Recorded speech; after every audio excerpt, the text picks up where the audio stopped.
Hello there, I'm Alan Sawkins from the Living Through Loss Counselling Society. And I'm Laurissa Kowalchuk. And today, Alan and I would like to offer you a few strategies on how you might cope during the holidays, which can be a difficult time.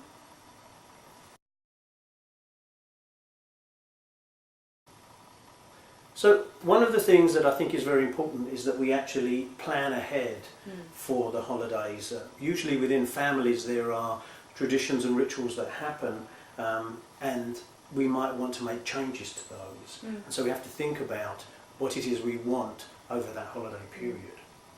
Yeah, that's a good point, Alan. I know after my father died, we talked about whether we wanted to do the same thing, which was have Christmas at my mom and dad's. And we decided we'll keep some of the same traditions, but we would have it at my sister's place. And that really worked for us.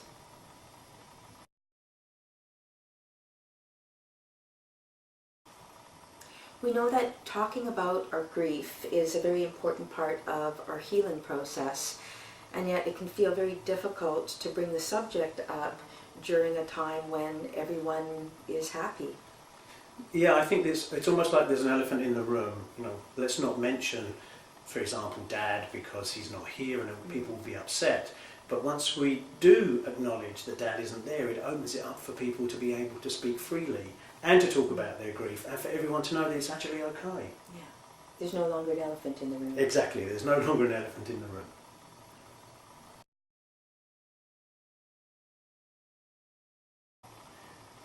I think another thing about the holidays is that sometimes we don't feel that we can actually express our grief or to cry. And I think that it's very, very important to understand that we actually do have tears for a purpose. Yeah, and while most of us feel more comfortable crying when we're alone or with someone we trust, we sometimes are triggered and we're going to feel like crying in a public place, and that's okay. If we need to, we can always excuse ourselves.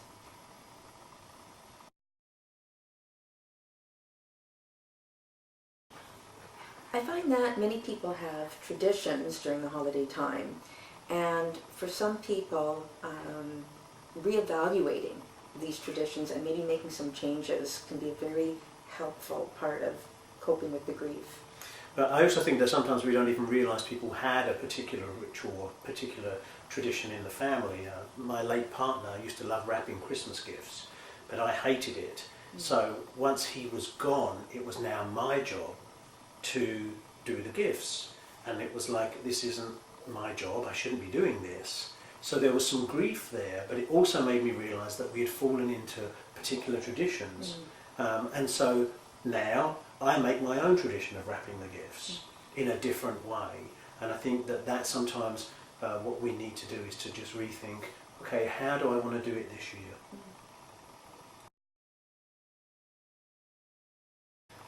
year? I think one of the important things for us to realise is that we are in fact the authority on our own grief. You know, we know what's going on for us, and I think that that's very important to remember. I always like to remind people that we all possess a deep wisdom. We have that gut feeling that we can really trust. We know what we need. Yeah, I think the difficult thing about the holiday period is that we're always invited to social events. And when we're grieving, sometimes we don't feel like we want to go, or we feel like we want to go and then want to leave. So I think if we are invited to things, we can always say, at the moment, I would very much like to come. However, near the time, I'm not so sure how I feel. Or, if I do come, is it possible for me to leave early if I'm not feeling okay? So we put people in the picture, because I think that then we can actually go and do things knowing that we have an exit strategy if necessary.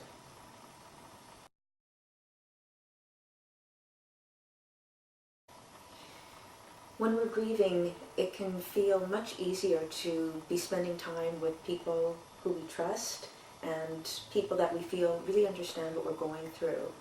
I think one of the difficulties when we're around people that don't know us is that as someone who's grieving, I feel I have to make you feel more comfortable around me. So I have to watch what I say and how I behave so that you feel okay in my company.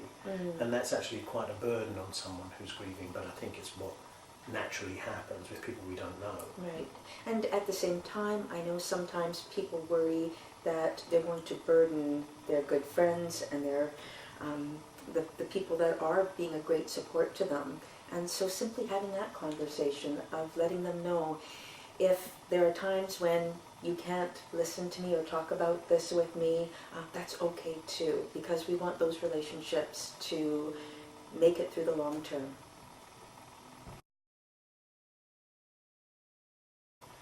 I think one of the things about the holiday period as well is that it's always a very active time, and there's lots of things that we are asked to do and be involved with. And I think it's very important for us to know what our own limitations are when we're grieving, because those things take quite a toll on us. Being in grief is exhausting, and so we have to know, what can I actually handle today? Yeah, and if we can, to really pay attention to what it is our body may need that day. If we can take a nap, if we can make sure that we're eating properly, drinking water, all of those things that are just physically going to make us feel a little bit stronger. Yeah, I think that's very important too.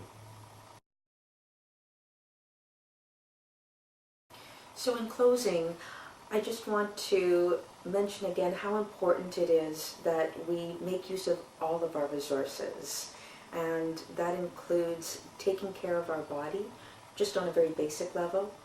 The food that we're eating, getting some exercise, making sure we're having plenty of rest, can just really help at a time when our body might feel quite exhausted. And I think we can tap into our faith as well, if that's a resource that we use. Family members, our support network. I also think it's important to drink lots of water, because we tend to drink more alcohol and caffeine over the holiday period, and so we need to keep rehydrated all the time, as well as some very basic exercise, even if it's just going out for a walk. Yeah, and again, I believe that we all have a great deal of wisdom, and our body knows what it needs. So tuning into that can really be helpful to our grief journey and to our healing. Above all, be very gentle with yourself.